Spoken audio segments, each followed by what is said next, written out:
نبی پاک صلی اللہ علیہ وسلم کے مدینے آنے سے پہلے ایک شخص تھا، عبداللہ بن ابی سلول اس کا نام تھا۔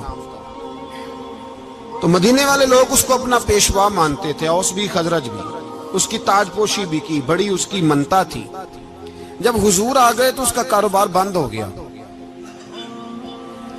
اب لوگ یہ نہیں سمجھتے کہ میں غلط ہوں، لوگ کسی کے مفادات کو ٹھیس پہنچتی ہے تو مخالفت کرنے لگ جاتا ہے۔ اب اس کے حالات جب خراب ہوئے تو اس نے پتہ کیا کیا، جھوٹ موٹ کا کلمہ پڑھ لیا۔ سمجھ آ رہی ہے باتوں؟ جھوٹ موٹ کا، اور منافقوں کا ایک ٹولہ اس نے تیار کر لیا جس کا قرآن مجید نے سورہ منافقون میں ذکر کیا۔ ایک جنگ کا موقع تھا، نبی پاک صلی اللہ علیہ وسلم تشریف لے گئے تو عبداللہ بن ابی سلول بھی چلا گیا۔ حضرت عمر فاروق رضی اللہ تعالیٰ عنہ کے ایک غلام تھے، وہ پانی لینے کنویں پہ گئے۔ ادھر سے انصار میں سے، چونکہ حضرت عمر کے غلام مہاجر تھے، انصار میں سے ایک شخص پانی لینے پہلے سے آیا ہوا تھا۔ پانی بھرنے میں کوئی اختلاف ہو گیا، جھگڑا ہو گیا، مار کٹائی تک نوبت آ گئی۔ حضرت عمر کے غلام نے کچھ چیز مار دی، اس شخص کو زخمی ہو گیا۔ اس نے پکارا، عبداللہ بن ابی سلول نے سمجھا کہ موقع اچھا ہے، دوڑا ہوا آیا اور آ کر اس نے کہا، انصار مدینہ بھاگ کے آؤ، جلدی آؤ، اور بڑے غلط جملے استعمال کیے۔ کہنے لگا اگر ان لوگوں کو تم اپنا بچا کچا کھانے کو نہ دیتے مہاجروں کو تو آج یہ تمہارے سر پہ نہ بیٹھتے۔ معاذ اللہ، ایسی باتوں پہ کہا کرے، بولے یہ روزمرہ کی گفتگو میں عادت بنائیں، کوئی ایسی بات کرنی ہو تو معاذ اللہ استغفر اللہ کہہ کے کرنی چاہیے۔ اس نے کہا کہ معاذ اللہ اب ان کو بچا کچا نہ دیں تو یہ ہمارے سر پہ نہ بیٹھتے۔ شور کیا اس نے۔ ہمارے ہاں بھی سیانے بندے پنچایت کے لوگ وہ کہتے ہیں تو اس برادری کے بچے سے ہی مار کھا ہے، پتہ ہی نہیں چلا، جا اسے مار کے آ، سر پھاڑا، یہ کہا پھوڑ دے اس کا سر اور دیکھ میں دیکھ لوں گا بعد میں جو ہوگا۔ یہ عقل مند لوگوں کے مشورے نہیں، یہ جاہل لوگوں کے مشورے۔ ناراض نہ ہونا، پر یہ نبی پاک صلی اللہ علیہ وسلم نے فرمایا ہے، حضور کا فرمان ہے۔ یہ کن لوگوں کا کام ہے؟ بول کے بتائیں، بول کے۔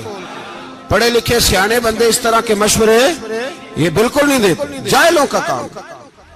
پکارا، مہاجر سارے اکٹھے ہو گئے، انصار سارے آ گئے، اور جب انصار آئے تو مہاجرین کو بھی پکارا، مہاجر بھی آ گئے۔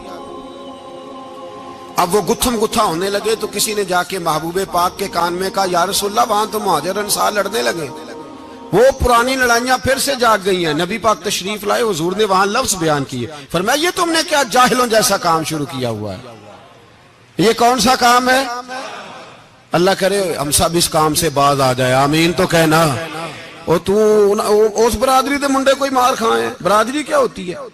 برادری تو تعارف کے لیے، اونچ نیچ کہاں سے آ گئی؟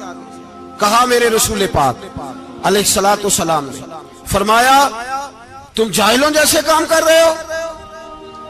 صلح کرائی، بات رفع دفع کرائی، لوگ چلے گئے، معاملہ ٹھنڈا ہو گیا۔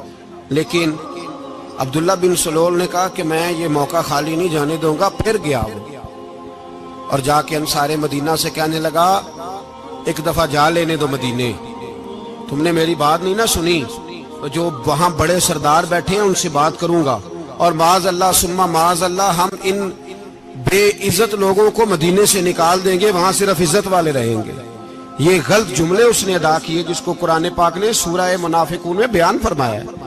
اس نے یہ بات کی، ایک صحابی تھے حضرت زید رضی اللہ تعالیٰ عنہ، وہ سن رہے تھے، آ کے عرض کی، یا رسول اللہ صلی اللہ علیہ وسلم عبداللہ بن ابی سلول تو اس طرح کہہ رہا ہے کہ مدینے جا کے عزت والے دوسروں کو نکال دیں گے، اور تم اگر اپنا بچہ انہیں نہ دیتے تو معاذ اللہ آج یہ ایسا نہ کرتے۔ حضرت عمر نے بھی سن لیا، حضرت عمر نے بات سن لی، تلوار نکالی اور دوڑے۔ حضور نے بازو پکڑا، فرمایا کدھر جا رہے ہو؟ کہا یا رسول اللہ اگر آج سزا نہ دی تو کل اور بات بھی کرے گا، اور اگر آج ایک قتل ہو گیا تو باقی سیانے بن جائیں گے۔ یا رسول اللہ مجھے چھوڑے، میں ماروں گا۔ حضور نے فرمایا عمر چپ کر، وہ جھوٹ موٹ کا کلمہ پڑھتا ہے، لوگ کہیں گے کہ محمد ابن عبداللہ نے اپنے ساتھی مارنے شروع کر دیے۔ چپ کر، حوصلہ کر، صبر کر، دلیری کر۔ حضرت عمر کہتے ہیں میری حضور کے کہنے پر میں ٹھہر تو گیا، پر وہ میرے اندر جو آگ لگی ہوئی تھی ٹھنڈی نہیں ہو رہی۔ کہتے ہیں میں چپ تو کر گیا۔ نبی پاک علیہ السلام نے پوچھا عبداللہ بن ابی سلول سے، تو نے یہ کہا ہے؟ کہنے لگا حاشا وکلا، میں نے بات ہی نہیں کی نا۔ اب لوگ کہنے لگے کہ زید تو نوجوان ہے، تو یہ بوڑھا آدمی ہے، چلو صحیح کہتا ہوگا۔ حضور بھی خاموش ہو گئے۔ اللہ پاک نے قرآن مجید نازل فرما دیا، فرمایا اللہ نے سن لی ان کی بات جنہوں نے یہ کہا ہے، اور پھر لفظ بڑے حسین ہے، فرمایا یہ کہتے ہم عزت والے ہیں؟ نہیں، وَلِلَّهِ الْعِزَّةُ وَلِرَسُولِهِ وَلِلْمُؤْمِنِينَ، فرمایا عزت تو اللہ کے پاس ہے، اللہ کے رسول کے پاس ہے، اور عزت تو مومنوں کے پاس ہے، مومنین کے پاس عزت ہے۔ یہ قرآن پاک نے سارا مضمون بیان کر دیا کہ عبداللہ بن ابی سلول غلط کہتا ہے اور حضرت زید صحیح کہتے ہیں۔ حضور نے کچھ نہیں فرمایا، جا رہا ہے قافلہ۔ جب مدینے کی سرحد آ گئی نا، حدود مدینہ منورہ کی شروع ہوئی، تو عبداللہ کا اپنا بیٹا، اس کا نام بھی عبداللہ بن عبداللہ تھا، اپنا بیٹا اس کا بڑا مخلص جانثار غلام تھا میرے رسول پاک صلی اللہ علیہ وسلم کا، وہ تلوار لے کے مدینے کی حد پہ کھڑا ہو گیا اور کہنے لگا میرے باپ تو نے اتنی بے ایمانی کے لفظ کہے کہ میں ان کو نکال دوں گا؟ کہے اپنی زبان سے کہ میں ذلت والا ہوں، رسول پاک کو اللہ نے بڑی عزت عطا فرمائی، کہے ورنہ میں تیری گردن کاٹ دوں گا۔ بول، کہے حضور بھی عزت والے اور نبی پاک کے غلام بھی عزت، کہے اپنی زبان سے، کہے میرے رب کا یہ فرمان ہے وَرَفَعْنَا لَكَ ذِكْرَكَ، حبیب میں خود تیرے لیے تیری شانوں کو بلند فرما دوں گا۔ تو کہا کہے، تو دشمن ہو کے کہنے لگا میرے بیٹے مجھے معاف کر دے، مصطفیٰ تو بڑی عزتوں والے ہیں، ان کے غلام شانوں والے۔ جب بیٹا تلوار لے کے سامنے کھڑا ہوا، شہرت ہوئی، اب نبی پاک نے حضرت عمر کی طرف دیکھا، کہا عمر تیری بات صحیح تھی، اب جو ہوا یہ زیادہ صحیح تھا، وہ میں نے تجھے کہا حوصلہ کر، تدبر کر، وقت کا انتظار کر، یہ صحیح ہوا کہ وہ صحیح تھا۔ تو حضرت عمر فاروق کہنے لگے یا رسول اللہ میں گواہی دیتا ہوں آپ واقعی اللہ کے سچے رسول ہیں صلی اللہ علیہ۔ اتنی اچھی رائے، وقت فیصلہ کرتا ہے، تدبر سے چلے، دانائی سے چلے، علم پیدا کریں، بردباری۔ ہمیں کئی دفعہ سجدہ صاف کرنا پڑتا ہے، ہم جو کہتے ہیں بات اس کے الٹ نکل آتی ہے۔ ہم کسی شخص کے بارے میں کچھ تبصرہ کر بیٹھتے ہیں، کچھ عرصے کے بعد ہمیں پتہ چلتا ہے کہ وہ تو ایسا تھا ہی نہیں، ہم نے غلط بات کر۔ ہم بغیر تحقیق کے، بغیر تفتیش کے، حوصلہ نہ ہونے کی وجہ سے، صبر نہ ہونے کی وجہ سے ہم بہت سارے کام کر گزرتے ہیں، پھر ہمیں نقصان ہوتا ہے۔ اپنی زندگی میں حلم نہ چھوڑیں، حوصلہ نہ، لڑائیاں ہوتی ہیں نا گھروں میں، اس کی وجہ خامد ہوتا ہے، بیوی نہیں ہوتی۔ یہ بات گھر جا کے بتانا کہ آج انہوں نے کہا لڑائی کی وجہ کون ہوتا ہے؟ نہ بولو تسی، پر میں تے آنکھ ہی چھڑیا ہے، وہ تو ریکارڈ ہو گیا ہے۔ لڑائی کی وجہ کون ہے؟ جڑے باتیں لڑتے ہیں وہ کوندے ہی نہیں پے۔ وجہ کون بنتا ہے جی؟ کیوں بلا؟ اس لیے کہ نبی پاک صلی اللہ علیہ وسلم نے فرمایا عورت کی عقل آدھی ہے تو تیری تو پوری ہے نا، جس کا مطلب ہے لڑائی اگر بچ سکتی تھی تو مرد کی وجہ سے بچ سکتی تھی، گھر میں امن ہو سکتا تھا۔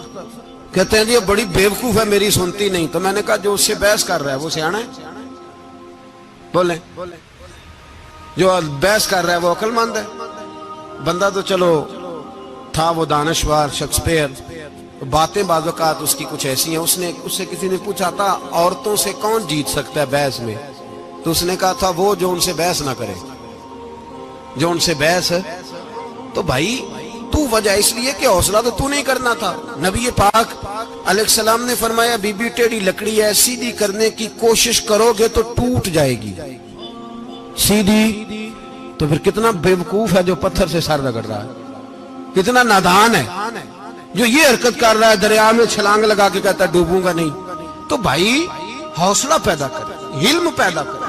بہت ساری ایسی باتیں کرے کہ جس میں اشتعال آئے گا، فٹافٹ 3 لفظ طلاق کے دے دیے، اب بھاگا گیا مفتی صاحب کے پاس، او ہو 4 بچوں کا کیا بنے گا؟ اور یہ بات پکی ہے کہ بچوں کو صرف ان کی ماں ہی پال سکتی ہے، ان کی ماں۔ اور بات مجھے نہیں بھولتی، ایک شخص نے بیوی کو طلاق دے کے دوسری شادی کی. اس کا بیٹا تھا 10 سال کا. تو اس نے اپنے بیٹے سے کہا کہ بیٹے بتا پرانی اماں صحیح تھی یا یہ صحیح ہے؟ اس نے کہا نہیں ابا وہ تو جھوٹ بڑے بولتی تھی، یہ صحیح ہے. وہ جھوٹی تھی، وہ جھوٹ بڑے بولتی تھی میری سگی اماں، یہ سچ بولتی ہے. اس نے کہا وہ کیسے؟ کہنے لگا اس لیے کہ میں کوئی شرارت کرتا تھا تو میری سگی اماں مجھے تھپڑ مارتی تھی اور کہتی تھی تجھے روٹی نہیں دے رہی، جا دوڑ جا گھر سے. تو میں دوڑ جاتا تھا تو جھوٹ بولتی تھی نہیں دینی، پھر آدھے گھنٹے کے بعد مجھے ڈھونڈنے لگ جاتی تھی، ڈھونڈ کے لاتی تھی، پھر میری منت کرتی تھی، پھر مجھے کہتی تھی نہ مجھے ستایا کر، پھر میرا ماتھا چومتی تھی، پھر میری مرضی کا کھانا بنا کے دیتی تھی، پھر میرے منہ میں لقمے ڈالتی تھی. جھوٹی تھی، پہلے کہتی ہے نہیں دینی پھر پیچھے بھاگتی ہے. یہ سچی ہے، میں شرارت کرتا ہوں تو تھپڑ مار کے نکالتی ہے، پھر میں منتیں کرتا ہوں پر روٹی نہیں دیتی، پیر پکڑتا ہوں نہیں دیتی. سچ بولتی ہے، اپنی بات پہ ڈٹ جاتی. او بھائی بچے اس کی ماں ہی پال سکتی ہے، تو نے 3 جملے کہتے سوچا ہی نہیں، تیرا کا گیا تو یہ تو نئی بیوی ملے گی، اور اس کا بھی کیا گیا، اس کو بھی شاید شوہر مل جائے. ان پھولوں کی پرورش صرف ان کا مالی کر سکتا ہے، دوسرا کر سکتا؟ تو نے حوصلہ ہی نہیں کیا. ٹھیک ہے غلطی بیوی کی تھی پر تو مرد تھا نا، تیرے پاس تو دلیری تھی. فٹافٹ 3 طلاق کے جملے کہہ دیے. اور میرے رسول پاک علیہ السلام نے فرمایا جائز کام بڑے ہیں پر طلاق جائز تو ہے پر میرے رب کو پسند نہیں، اللہ کو پسند. تو نے مالی بگا دیا جس نے تیرے گھر کا باغ سینچنا تھا. تو بھائی یہ حوصلہ نہیں، درجنوں طلاقیں، 20 کیس، اور ابھی وہ شادی کے پورے کپڑے نہیں پہنے تو طلاق پہلے. اس کی وجہ یہ کہ حوصلہ نہیں، صبر نہیں، رضا نہیں، ہم احساس نہیں کرتے. اگر تو یہ سمجھ جائے کہ بس اللہ نے جو میرے لیے بہتر سمجھا مجھے دے دیا، صحیح ہے میری آزمائش ہے، کیا ہے کچھ ہے جو اس نے بہتر سمجھا مجھے اس نے، پھر تو سکھی ہو جائے، تیرے لیے جینا آسان ہو جائے، پھر تو بہت ساری پریشانیوں سے آزمائشوں سے دور ہو جائے. میرے نبی پاک علیہ السلام نے ہمیں حوصلہ کرنے کا حکم دیا، دلیری. 2-3 سال شاید پچھلے سال یا اس سے پچھلے سال حج کے موقع پہ نا ہمارے پاکستان میں تو بڑے بڑے انوکھے واقعات ہوتے ہیں. سننے سے کیا میں کہتا ہوں وہ عبرت کے لیے ہوتے ہیں. جعلی ویزے لگوا دیے حج کے کسی ایجنٹ نے، اللہ کے مہمانوں کو بھی لوگ لوٹ لیتے ہیں. جعلی ویزے لگوا دیے. اور مزے کی بات یہ ہے کہ پاکستانی ایئرپورٹ سے گزر بھی گئے وہ ویزے والے، اور احرام باندھے لوگ جدے پہنچ گئے. 4 آدمی تھے، انہوں نے ویزا دیکھا تو کہا نقلی آپ کو واپس جانا پڑے گا. اگلی فلائٹ سے وہ لوگ واپس آئے. آپ مجھے بتائیے ان کی جب وہ چھوٹے چھوٹے کلپ آئے، میڈیا نے ان کی باتیں سنی تو ان کے آنسو نہیں تھمتے تھے. ایک آدمی احرام باندھ کے گیا ہے، معمولی سمجھتے ہیں آپ؟ میرے جیسا غریب آدمی کبھی اس نے ارادہ کیا اور مدینے جانے کا لیٹ ہو جائے تو کلیجہ پھٹنے کو آتا ہے. کچھ مجبوریاں پیروں میں آ جائے، نہ جا سکے تو پتہ نہیں کتنی توبہ کرنے کو دل کرتا ہے کہ کہیں غلطی تو نہیں ہو گئی، کوئی ایسی بات تو نہیں نکل گئی. یقین کریں طبیعت پریشان ہو جاتی، یار کوئی ایسا کام تو نہیں ہو گیا جس کی وجہ سے یہ بات ہوئی. 4 آدمی لوٹ آئے، حالات خراب ہو گئے، لوگ رو رو کے قصے سناتے تھے. لیکن میرے رسول پاک علیہ السلام کا حوصلہ دیکھو. حضور کعبے کا بھی کعبہ، حضور مالک، حرم کے مالک مطلق، جن کے صدقے اللہ نے کعبہ کو بیت اللہ بنایا. حاجیو آؤ شہنشاہ کا روضہ دیکھو، کعبہ تو دیکھ چکے اب کعبے کا بھی کعبہ دیکھو. حضور 1400 صحابہ کو لے کے گئے عمرہ کرنے. مقام حدیبیہ پر پہنچے تو کافروں نے روک لیا، ہم عمرہ نہیں کرتے. تو اور میں خادم اور جو وارث و مالک ہیں 1400 صحابہ، ہم نہیں عمرہ کرنے دیتے، واپس جائیے. صلح لکھی جا رہی ہے. صلح کی شرطیں کیا ہیں؟ مکے سے کوئی آدمی غلطی سے بھی مدینے چلا گیا، مکے کا آدمی، تو مسلمان اگر ان کے ظلم سے تنگ آ کے، مکی مسلمان کافروں کے ظلم سے تنگ آ کے مدینے چلا گیا تو مدینے والے واپس کریں گے. اور اگر مدینے سے کوئی شخص غلطی سے بھی مکے چلا گیا تو مکے والے واپس نہیں کریں گے. اتنی سخت شرائط. حضرت عمر غصے سے کانپنے لگے, صحابہ پریشان ہیں, پر میرے رسول پاک نے صبر دکھایا, حوصلہ, تدبر. یہ تدبیر ہے, صبر ایک بہترین تدبیر ہے, اگر کوئی اپنائے تو بہترین طریقہ ہے. حضور نے فرمایا ہمیں منظور ہے, صلح کرو. اور اتنا سخت حکم ہے, کہنے لگے 1400 احرام والے واپس جائیں, بعد میں آنا, اس وقت نہیں عمرہ کرنے دیں گے. میرے نبی پاک علیہ السلام, مجھے بتاؤ, مجھے اور آپ کو دکھ ہوتا ہے تیاری ہو تو پروگرام رہ جائے, تو اگر احرام باندھا ہو اور اللہ کے رسول نے بندھوایا ہو تو حضور واپس لوٹنے لگے تو کتنی تکلیف کی بات ہے. حضور نے فرمایا چلو آئندہ آئیں گے. معاہدہ لکھا جا رہا ہے, حضرت علی معاہدہ لکھ رہے ہیں. لکھو محمد الرسول اللہ صلی اللہ علیہ محمد الرسول اللہ صلی اللہ علیہ وسلم اور قریش مکہ کے بیچ معاہدہ. یہ تحریر لکھی جا رہی تھی تو ابو سفیان بول پڑا, کہنے لگا جی ہم محمد الرسول اللہ نہیں نکلنے دیں گے معاذ اللہ, یہی تو ہمارا جھگڑا ہے. اگر آپ کو رسول اللہ مان لیا تو پیچھے رہ کیا گیا, محمد ابن عبداللہ لکھیں. حضور نے حضرت علی سے فرمایا رسول اللہ کاٹ کے محمد ابن عبداللہ لکھو. حضرت علی لکھ رہے تھے, محمد رسول اللہ لکھا تھا, فرمایا رسول اللہ کاٹ کے محمد ابن عبداللہ لکھو. تو حضرت علی کہنے لگے حضور مجھے یہ لفظ کاٹنا نہیں آتا, حضور مجھے یہ لفظ کاٹنا. کسی صحابی نے اعتراض نہیں کیا کہ لکھنا آتا تھا, کہا مجھے کاٹنا. حضور نے دوبارہ کہا علی کاٹ دو. کہا یا رسول اللہ مجھے یہ لفظ کاٹنا نہیں آتا. میرے حبیب نے تیسری دفعہ کہا علی کاٹو. تو شیر خدا نے قلم چھوڑا, ہاتھ باندھے اور کھڑے ہو کہنے لگے محبوبہ مجھے تیرے قصیدے لکھنے آتے ہیں, کاٹنے کوئی نہیں آتے. میں مجبور ہوں, مجھ سے نہیں ہوتا, کوشش کرتا ہوں, نہ قلم اٹھتا ہے نہ ہاتھ چلتا ہے. میرے حبیب پاک نے قلم پکڑا اور لفظ رسول اللہ خود کاٹ کے محمد ابن عبداللہ کرایا. بھائی وقت گزر گیا, صلح ہو گئی. یہ تدبر, یہ حوصلہ, یہ تدبیر میرے نبی نے فرمائی. اب تو 1400 کو مکے نے نہ داخل ہونے دیا, لیکن 1 سال ہی گزرا, تھوڑا ہی وقت گزرا, میرے رسول پاک 10,000 کو لے کے مکے میں داخل ہو گئے. 10,000. اس نے فائدہ دیا. حکمت کیا تھی, تدبر کیا تھا.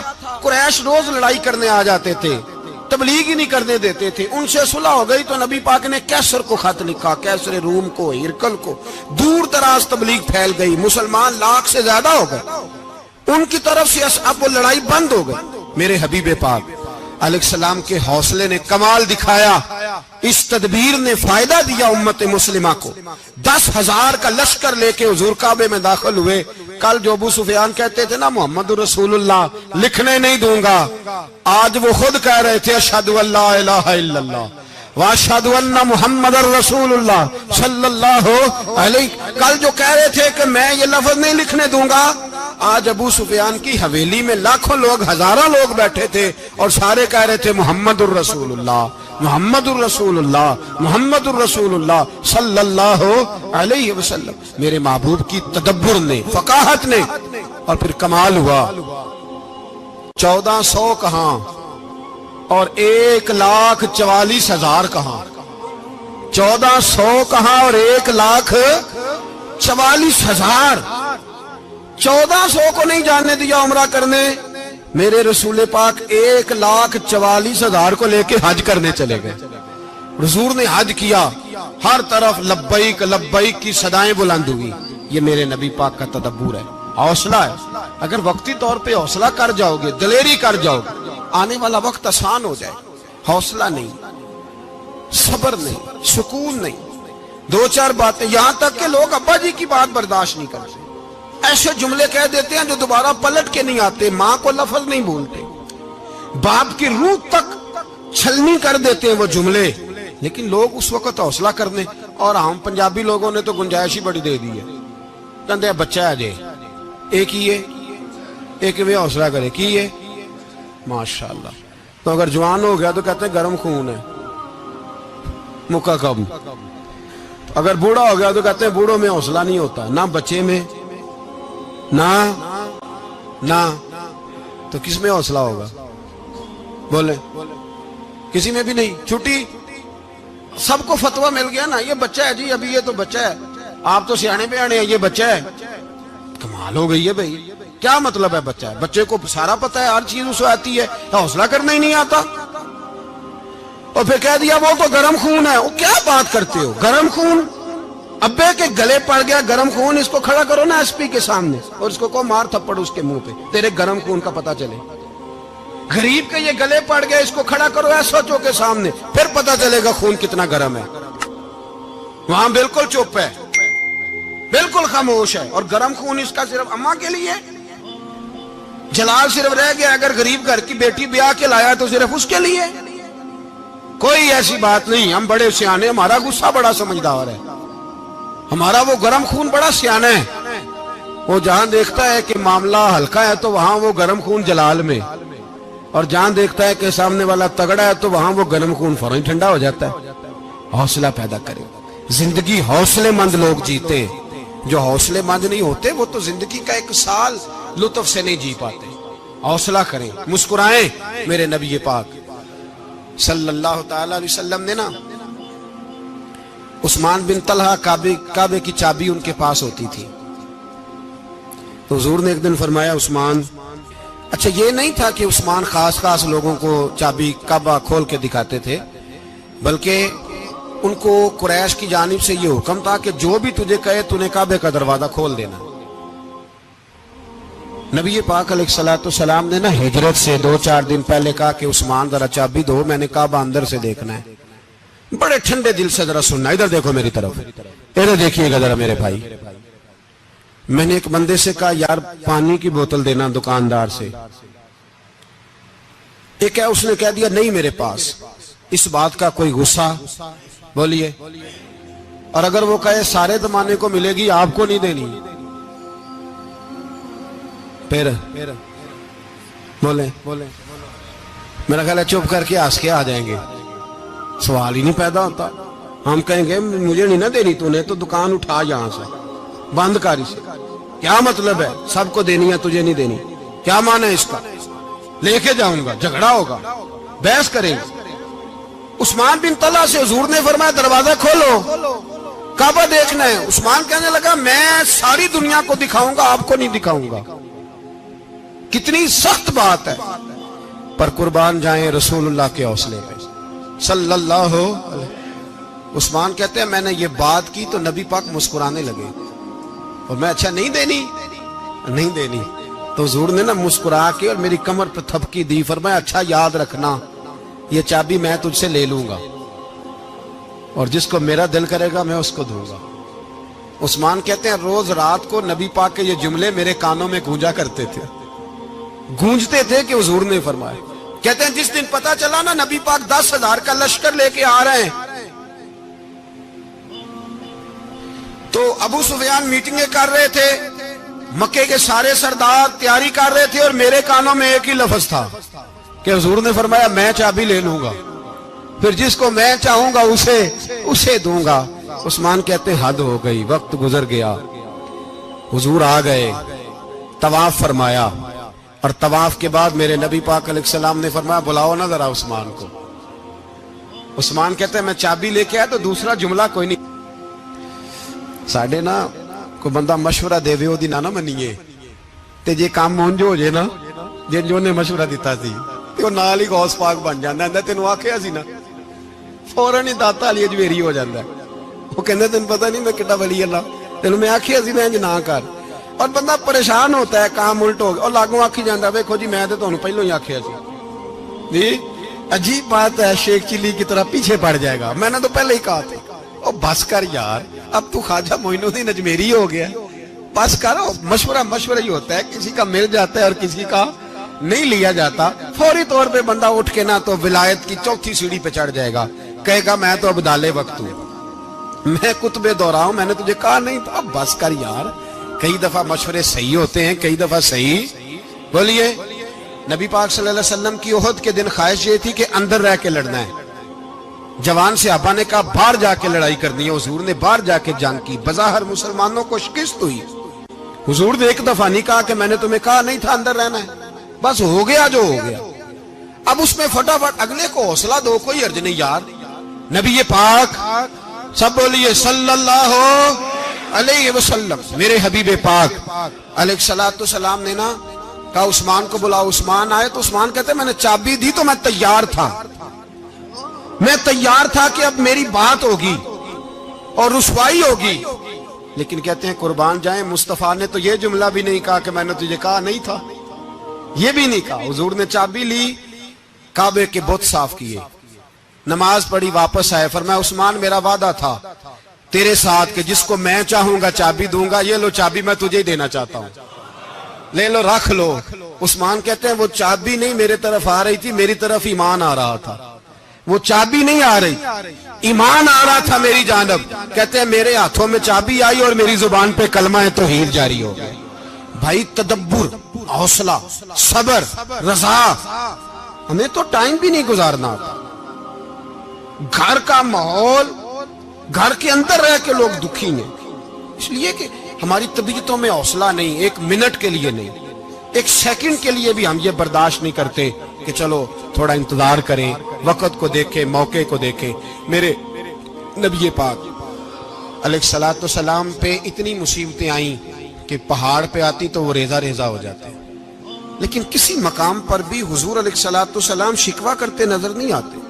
ہم غریبی کا رونا روتے ہیں، ہر چوتھا آدمی کہتا ہے بڑا غریب ہوں، لیکن میرے نبی پاک علیہ السلام نے چوتھے دن کھجور کھائی، سرکہ کھایا ہے اور موٹے بان کی چارپائی پہ آرام کیا. حضرت عمر نے کہا حضور کتنی تکلیف ہے؟ فرمایا عمر کوئی تکلیف نہیں، تھوڑا سا تو وقت ہے، جنت میں جائیں گے، ساری نعمتیں اللہ نے ہمارے لیے تیار کی ہوئی ہے. راضی بالرضا، راضی بالرضا، کوئی کسی قسم کا مسئلہ نہیں. ہمیں آزمائشیں آتی ہیں، تکلیفیں آتی ہیں، بیماریاں آتی ہیں، لوگ چھوٹی چھوٹی بات پر پریشان ہو جاتے ہیں، ذرا ذرا سی بات پر شکوہ کرتے ہیں. میرے رسول پاک علیہ السلام نے فرمایا جب میرا رب کسی کو بیمار کرتا ہے تو 2 فرشتوں کو بھیجتا ہے، جاؤ میرے بندے کی تیمارداری کر کے آؤ. اللہ اکبر، خود رب بھیجتا ہے، جاؤ میرے بندے کی. تو مجھے بتائیے جب اللہ بھیجے تو پھر تندرست خوش نصیب ہوا کہ بیمار؟ جی تندرست پھر خوش نصیب کون ہوا؟ میرے نبی پاک صلی اللہ علیہ وسلم نے فرمایا رب 2 فرشتے بھیجتا ہے، فرماتا ہے پتہ کر کے آؤ میرے بندے کا اس کا کیا حال ہے، حالانکہ اللہ سارے جانتا ہے. فرشتے آتے ہیں، واپس جاتے ہیں، رب کریم پوچھتے ہیں بتاؤ میرا بندہ کیا کہتا تھا؟ اللہ تجھے سارا ہی پتہ ہے، پر ہم سے پوچھتے تو بتا دیتے ہیں. وہ یہ کہتا تھا کہ میں اپنی رب کی رضا پہ بڑا ہی راضی ہوں. وہ تیری حمد کر رہا تھا، تیری تعریف کر رہا تھا، تیرا شکر کر رہا تھا، تیرے لیے کلمات حمد بیان کر رہا تھا. تو میرے نبی پاک علیہ السلام فرماتے ہیں، اللہ فرشتوں سے فرماتا ہے سنو پھر اگر میں اپنے بندے کو اس بیماری میں شفا دوں گا تو اس تندرستی سے زیادہ اچھی تندرستی دوں گا جو پہلے اسے عطا کی ہوئی تھی، پہلے سے اچھی صحت دوں گا. اور اگر اسے اس بیماری میں موت دوں گا تو پھر مرتے ہی اس کے لیے میں جنت کا فیصلہ فرما دوں گا. بھائی جب تو راضی بالرضا رہتا ہے، راضی بالرضا، بڑی سادی سی بات ہے بھائی. آپ گھر گئے روٹی مانگی تو اگر کسی نے کہا نا کہ اتنی تھکاوٹ ہے ٹائم پہ آیا کریں اس وقت، تو روٹی تو وہ بھی مل گئی اور اس میں لذت، وہ سکون نہیں، وہ سکون نہیں. میری اماں جی سالن پکا کے رکھ لیتی تھی تو روٹی جب بھی کوئی مانگتا تھا تو تازی بنا کے دیتی تھی، ان کی طبیعت تھی. تو میں اکثر ان سے کہتا کہ اماں جی پکا کے رکھ دیا کرو. کہتے تمہیں خوشی نہیں ہوتی جب تمہاری اماں تازی پکا کے دیتی ہے؟ خوشی ہوتی ہے، طبیعت میں خوشی ہوتی ہے. ان کا مزاج تھا، ذوق تھا، تو ہم سمجھتے تھے یار یہ بڑی سعادت کی بات. تو آپ گھر گئے رات کو تو گھر والوں سے کہا روٹی، تو فوراً اٹھے فوراً، اور انہوں نے کھانا تازہ بنایا اور ساتھ یہ بھی کہا باہر سے نہ کھایا کرے بندہ بیمار ہو جاتا ہے. کتنی ٹھنڈک پہنچتی ہے آدمی کے دل کو، سکون ملتا. تو بھائی بیماری تو آپ نے کاٹ لی، لیکن ساتھ کہو ہو بڑا بیمار ہوں، میں نے تو اتنے گناہ بھی نہیں کیے، ظلم بھی نہیں کیا، کسی کو کچھ بھی. اب بیماری تب بھی کٹ گئی، پر بڑی آزمائش. مریض ڈاکٹر کے گلے پڑ رہا ہے، اس کے لواحقین جھگڑے کر رہے ہیں، بیماری وہ بھی کٹ گئی. اور ایک بیمار وہ ہے جو چارپائی پہ لیٹا ہے اور کہتا ہے جس طرح میرا اللہ راضی اسی طرح میں بھی راضی. تو بیماری اس کی بھی کٹ گئی. حضرت یونس علی نبینا علیہ السلام نے ایک دن حضرت جبریل امین ملنے آئے تو جناب یونس علیہ السلام کہنے لگے اے جبریل اللہ کے نیک بندوں میں جو اللہ کو اس وقت سب سے زیادہ پسند ہے نبیوں کے بعد، توجہ کرنا بات پر، جو سب سے زیادہ اللہ کو پسند ہے نبیوں کے بعد ولیوں میں، اور سب سے زیادہ اللہ جس کو اللہ کی بارگاہ میں عبادت گزار لکھا جاتا ہے، میری اس بندے سے ملاقات کرا۔ تو حضرت جبریل نے جناب یونس علیہ السلام کو ساتھ لیا تو ایک شخص کے پاس پہنچے جو آنکھوں سے اندھا تھا، دونوں ہاتھ اس کے سلامت نہیں تھے اور پورے جسم میں پیپ جاری تھی، ریشہ تھا۔ جب جا کے السلام علیکم کہا نا حضرت یونس نے، اس نے وعلیکم السلام کے بعد پہلا لفظ پتہ کیا کہا؟ اس نے کہا یا اللہ تیرا شکر ہے، یا اللہ تیرا، آپ بھی ادا کریں اللہ کا شکر، یا اللہ تیرا، اللہ تیرا شکر ہے۔ تو حضرت یونس علیہ السلام کہنے لگے تو شروع سے اس طرح کا ہے، نابینا بھی اور ہاتھوں سے معذور بھی اور سارا جسم شروع سے؟ تو بڑے ہی خوبصورت لفظ اس بیمار نے کہے، کہنے لگے نہیں حضور میں بالکل ٹھیک ٹھاک تھا، جب تک میرے رب نے چاہا کہ یہ دنیا کو دیکھے تو تب تک اس نے مجھے آنکھیں دیں، اور جب اس نے چاہا کہ اب اس کا دیکھنا بہتر نہیں تو اس نے واپس لے لی۔ تو یا اللہ تیرا شکر ہے، اللہ تیرا شکر ہے۔ پھر کہا جب تک اس نے چاہا کہ میرے ہاتھ رہے تب تک رہے، جب اس نے چاہا کہ میرے لیے بہتر نہیں تو اس نے لے لیے، تو یا اللہ تیرا شکر ہے۔ جب تک اس نے چاہا کہ میرا جسم صحیح و سلامت رہے تو رہا، اور جب اس نے چاہا کہ میرے لیے بہتر نہیں تو مجھے بیمار کر دیا، تو یا اللہ تیرا شکر ہے۔ تو حضرت یونس علیہ السلام کہنے لگے جبریل واقعہ یہ اللہ کا سب سے زیادہ شکر گزار بندہ ہے، سب سے زیادہ عبادت گزار بندہ ہے، سب سے زیادہ۔ میرے نبی پاک علیہ السلام نے فرمایا میرا مومن ہر حال میں ہی نفع میں ہے، نعمت ملے تو شکر کر کے نفع، مصیبت آئے تو صبر کر کے نفع، اپنی زندگی میں تحمل، بردباری، علم پیدا کرے، حوصلہ پیدا کرے۔ ہر آنے جانے والے شخص کے مزاج کے مطابق اسے نہ ملے، اپنا مزاج صحیح رکھے، اپنی طبیعت کے مطابق اپنے ماحول کو برقرار رکھیں۔ علم کے ساتھ گزارا کرو گے تو رشتہ داروں سے بھی بنی رہے گی، دوستوں سے بھی بنی رہے گی، ہر ایک سے تعلق رہے گا۔ اور اگر آپ کے اندر یہ حوصلہ نہیں تو پھر سارے معاملات پریشانی کا شکار ہو جائیں گے۔ یہ تو آج کا مضمون تھا۔ ہمیں نا لوگ مشورہ دیتے ہیں، کہتے ہیں پیر صاحب درویشوں کو سیاست کی بات نہیں کرنی چاہیے، دیتے ہیں نا مشورہ لوگ؟ جی تھوڑا تھوڑا بول دیں، تھوڑا تھوڑا دیتے ہیں نا۔ اگرچہ ہم ان کی بات نہیں مانتے، اس لیے کہ اقبال نے کہا تھا جدا ہو دین سیاست سے تو رہ جاتی ہے چنگیزی، جدا ہو دین سیاست سے تو۔ اور پہلا فکرہ یہ ہے کہ جلال بادشاہی ہو یا جمہوری تماشا ہو، جدا ہو دین سیاست سے تو رہ جاتی ہے۔ اس نے کہا جب سیاست اور دین علیحدہ علیحدہ ہوتے ہیں تو چنگیز خان اور ہلاکو خان پیدا ہوتے ہیں۔ سیاست جب تک مسجد کے اندر رہتی ہے تب تک پاک صاف رہتی ہے، وہ گندی ہوتی تب ہے جب مسجد سے نکل جاتی ہے۔ حضرت علی کے زمانے تک مسجد میں رہی، پاک صاف رہی، یزید باہر لے گیا تو گندی ہو گئی، حضرت عمر بن عبدالعزیز دوبارہ مسجد میں لے آئے تو پھر پاک ہو گئی۔ لیکن پھر بھی ایک ساتھی نے مجھے کہا تو اس کی بات میں، سب کی باتیں نہیں مانتا، اس کی بات میری سمجھ میں آئی۔ وہ کہنے لگا جی اصل بات یہ ہے کہ سیاسی تبصرے تجزیے ہم اخباروں میں ٹی وی پہ جا کے بیٹھے، جا کے بڑی مہربانی میری طرف دیکھیں، وہ ہم سنتے رہتے ہیں تو ہمارا دل کرتا ہے مسجد میں صرف ہم رسول اللہ کا پیار ہی سنیں۔ تو میں نے کہا یار تیری بات دل کو لگتی ہے، یہ بات صحیح ہے، چلو یہ نیت اچھی ہے، یہ تیرا نظریہ ٹھیک ہے، مان گئے ہم۔ میں چلا گیا دکاندار کے پاس اور میں نے اس کو جا کے کہا کہ گاڑی کا انجن کھولو، اس طرح کرو، اس طرح۔ اس نے کہا مولانا آپ جا کے نا گارتو فقہ کی کتاب کھولیں، اس لیے کہ گاڑی کے انجن کے بارے میں آپ کو معلومات، یہاں اگر آپ نے یہ کام کرنا ہے تو اس کو پڑھیں، کسی استاد کے پاس ورکشاپ پہ آئیں، آپ کے ہاتھوں کو، منہ کو، چہرے کو مٹی لگے، دھواں لگے، گریس لگے، پھر آپ کو پتہ چلے گا انجن کیسے کھلتا ہے۔ صحیح کہہ رہا ہوں؟ نہیں صحیح کہہ رہا؟ دھواں گلنا تو یہاں کر چڑی جائے، صحیح کہہ رہا ہوں جی؟ اگر مولوی کو اجازت نہیں سیاست کی بات کرنے کی، اور مولوی کو اجازت نہیں کہ انجن کی بات کرے، تو سیاستدان کو اجازت ہے دین کی بات کرنے کی؟ یہاں تو وہ آئے نا مدرسے میں پڑھے، پورا دین حاصل کرے، پھر وہ بولے تو پھر تو ٹھیک ہو گیا، لیکن جب اسے سورت اخلاص بھی سیدھی نہیں آتی تو فتوے دینے کی اس کو ضرورت ہے کوئی؟ بولے نا یار، کیوں چھیڑتے ہیں سیاست؟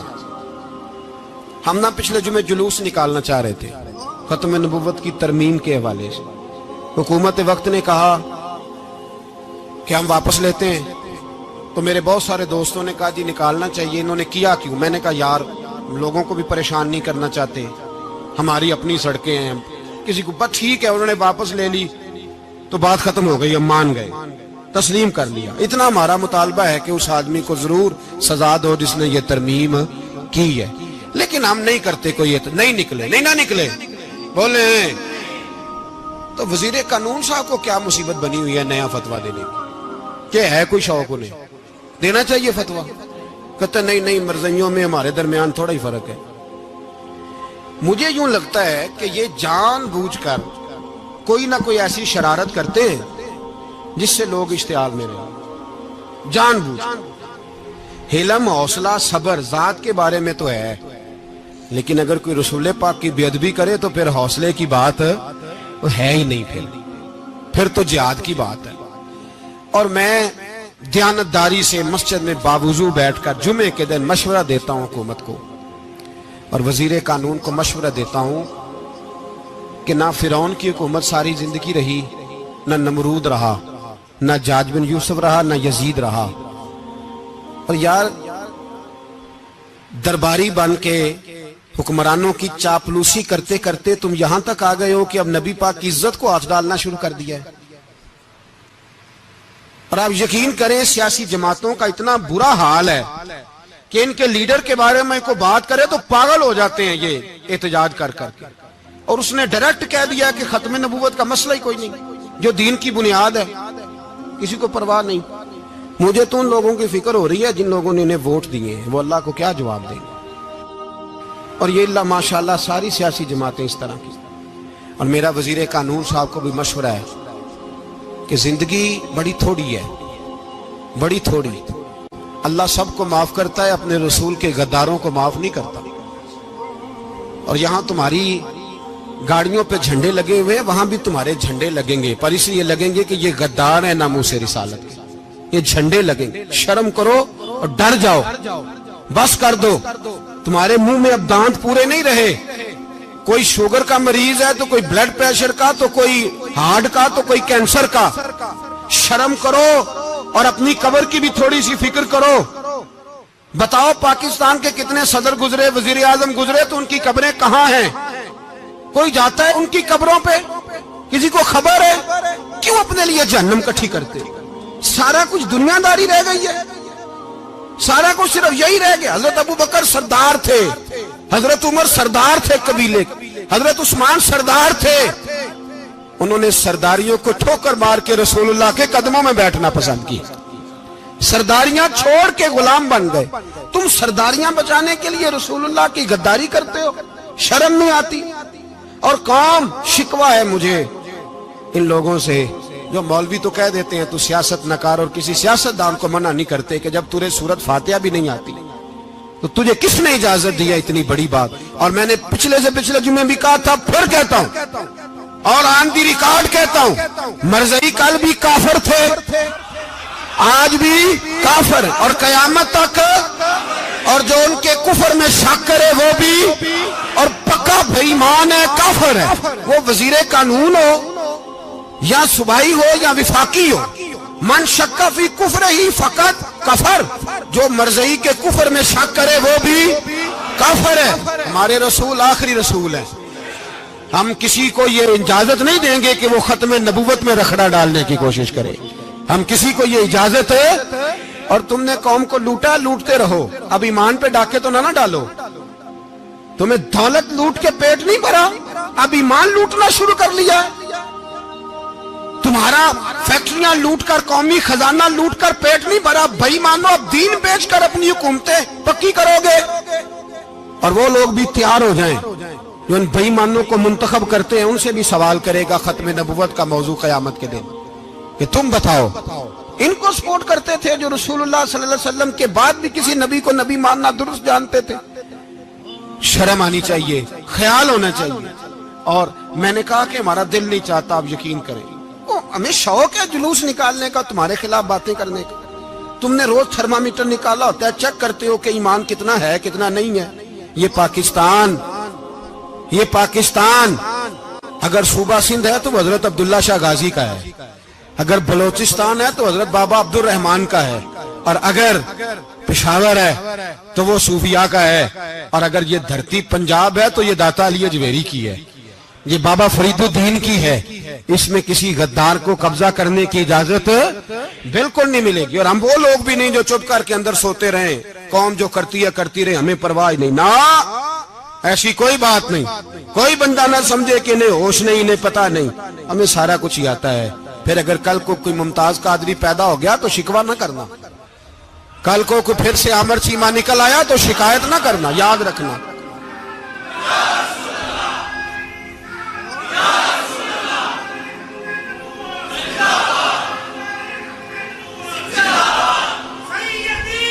تو میرے بھائی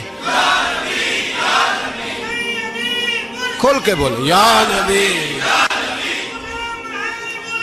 رسول کے صلی اللہ۔ تو یہ مشورہ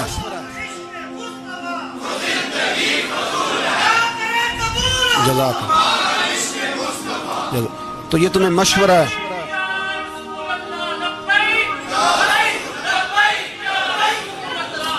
میری بات سنیں، یاد رکھیں، یہ لوگ بعد میں پچھتاتے ہیں، پھر مناظرے کراتے پھرتے ہیں، اس نے صحیح کیا کہ غلط کیا، پھر انہیں ہوش آتی ہے بعد میں، پھر ان کے ہواری نکل کے میدانوں میں دلیلیں دیتے ہیں۔ اس لیے ہمارا مشورہ ہے انہیں کہ یہ اپنی حد میں رہیں، اور جو کام تمہارے ذمہ، میں نے کہا نا تم نے بڑا لوٹا، یہ قوم روز تمہیں موقع دیتی ہے لوٹنے کا، یہ موقع دیتی ہے، تو تم نے دولت لوٹ کے پیٹ نہیں بھرے، اب ایمان لوٹنے کے چکر میں آ گئے ہو۔ یاد رکھو، مسلمان گناہگار ہیں، غدار نہیں ہیں۔ تمہیں دولت لوٹنے کا تو شاید موقع مل گیا ہے، پر ایمان لوٹنے کا موقع نہیں ملے گا، تو اس لیے اس کو لگام دو۔ اور ویسے بھی کتا جو پالتو ہوتا ہے نا، اس کو گھر کے اندر سنگلی سے باندھ کے رکھنا چاہیے۔ یہ تمہارے بوٹ چاٹتے ہیں، بھونکتے ہیں، تمہارے حق میں وزارتیں لیتے ہیں، ہم نے تو کوئی وزارت نہیں لی تم سے، اور نہ ہمیں شوق ہے، اس لیے کہ ممبری کیا کرنی ہے جس کو ممبر رسول عطا کر دیا جائے، اس نے کیا کرنی ہے یہ ممبریاں جس کو پکا ممبر رسول دے دیا جائے، تو اس لیے اس سے باہر آؤ۔ میں نے کہا بڑے بڑے نمرود، فرعون، قارون دفن ہے، تمہارا بھی نام تک نہیں ہوگا، بالکل نام نہیں ہوگا۔ اس لیے ہمارا مشورہ، اور آپ لوگ بھی آئے نا یہ اگلے سال، تو ان کو کھڑا کر کے پوچھ لینا، اسلامی جمہوریہ پاکستان کا تم نے MPM میں نے بننا ہے، پہلا کلمہ ہی صحیح سنا دو، چلو خدا کا واسطہ یہی بتا دو کہ تمہیں نماز بھی ڈھب سے آتی ہے کہ نہیں، اور آپ کی موج ہے، آپ بٹھا لیتے ہیں سر پہ، کیا کریں، سمجھانے والے مفت گناہگار ہو گئے اور بہکانے والے سب تمہارے یار ہو گئے۔ اس لیے یہ چھیڑتے ہیں جان بوجھ کے، اور پھر جب کوئی ممتاز قادری علیہ رحمہ پیدا ہوتے ہیں، پھر انہیں دشواری ہوتی ہے، پھر ان کا جینا مشکل ہو جاتا ہے۔ یہ موقع دیتے ہیں، پتہ نہیں کس کے ایجنڈے پہ عمل کر رہے ہیں۔ میرا سوال یہ ہے، میں نے پچھلے جمعے پھر میرا سوال ہے کہ میں پوچھتا ہوں، اس آدمی کو ضرورت کیا ہے ختم نبوت پر بات کرنے، جب امت مسلمہ کے متفق کا فیصلہ ہے کہ مرزائی کافر، اسمبلی نے بل پاس کر دیا کہ مرزائی ان کو اقلیت قرار دے دیا، اور جب سے وہ اقلیت بنے، نہ ہم نے ان کی عبادت گاہ جلائی، نہ ہم نے ان کو قبروں سے نکالا، نہ ہم نے، بس ٹھیک ہے جیسے عیسائی رہتے ہیں، یہودی سے کس ملک میں رہتے ہیں وہ بھی رہیں، اقلیت بن کے رہے، کوئی اعتراض، پر تم انہیں کھینچ کھونچ کے کیوں قریب کرتے ہو؟ تمہارا کیا جرانہ ہے ان کے ساتھ؟ بتاؤ تو صحیح۔ ان لوگوں سے ان کو چاہیے اپنے منہ میں لگام ڈالیں، اور اگر نہیں ڈالیں گے پھر انشاءاللہ ڈالی جائے گی، اور بڑی تگڑی ڈلے گی، اور پھر ایسی ڈلے گی۔ سلمان تاثیر جب مرا تھا نا تو 5-5 لاکھ روپیہ مولویوں کو آفر کی جنازہ پڑھاؤ، 5-5 لاکھ روپیہ چھوٹے چھوٹے مولویوں کو۔ اور داتا صاحب کی مسجد کے خطیب بھی صوبائی جو تھے، وہ خطیب تھے، ملازم تھے، انہوں نے کہا کہ ایمان نہیں بیچنا، نکالنا نوکری سے تو نکال دو۔ اور بادشاہی مسجد کا مولوی جس کا پتہ نہیں چلتا، کبھی کدھر چلا جاتا ہے کبھی کدھر، یہاں تو وہ بھی کھڑا ہو گیا، اس نے کہا نا ایمان نہیں بیچنا۔ گورنر ہاؤس کی مسجد کا امام کہنے لگا کہ بخشا جانا نہ جانا یہ تو رحمت الہی کا معاملہ ہے، پر اتنا گندا جنازہ نہیں پڑھنا، اتنا گندا جنازہ نہیں ہم پڑھیں گے، مرنے کے بعد تمہارے جنازے نہیں پڑھے جاتے، تمہاری قبریں خراب ہوتی ہیں، کدھر ہیں تمہاری دولتیں؟ اور وہ مولوی آج تک پتہ ہی نہیں کدھر گیا جس نے اس غلیظ کا گندا جنازہ پڑھایا. تو بھائی اپنی قبر حشر کو جب جہاں تمہارے جنازے نہیں پڑھے جا رہے تو وہاں تمہارا کیا حال ہوگا. اس لیے ان لوگوں کو چاہیے کہ اپنی زندگی اس طرح گزاریں کہ کچھ نہ کچھ منہ لے کے سرور کائنات کے پاس چلے جائیں، ورنہ ایسا نہ ہو کہ یہاں بھی پھٹکار اور وہاں بھی پھٹکار. اس لیے ہمارا مطالبہ ہے حکومت سے کہ شرم کرو اور ایسے بھائیمانوں کو، کالے ناگ جو تم نے بھرتی کیے ہوئے، ان کو نکالو، اور اگر تعریفیں کروانی ہو، تلوے چٹوانے ہو تو اندر کمروں میں ان سے چٹوا لیا کرو. ان سے کہو کہ یہاں ہماری نوکری کرو، باہر نکل کے رسول اللہ صلی اللہ علیہ وسلم کے دین کے بارے میں گفتگو نہ کرو. اس لیے کہ اللہ تبارک و تعالیٰ نے اس دین کے اندر بڑا حسن اور بڑا جذبہ رکھا ہوا ہے، بڑا وقار ہے. ہمارا مطالبہ ہے حکومت سے کہ ختم نبوت کے مسئلے پر کوئی سیاستدان گفتگو نہ کرے. آپ تائید کرتے ہیں اس بات کی؟ اس پر کوئی سیاستدان کوئی گفتگو. ہمارے پاس بڑے تماشے ہیں سیاست کرنے کو، باقی تماشوں پہ سیاست کرو.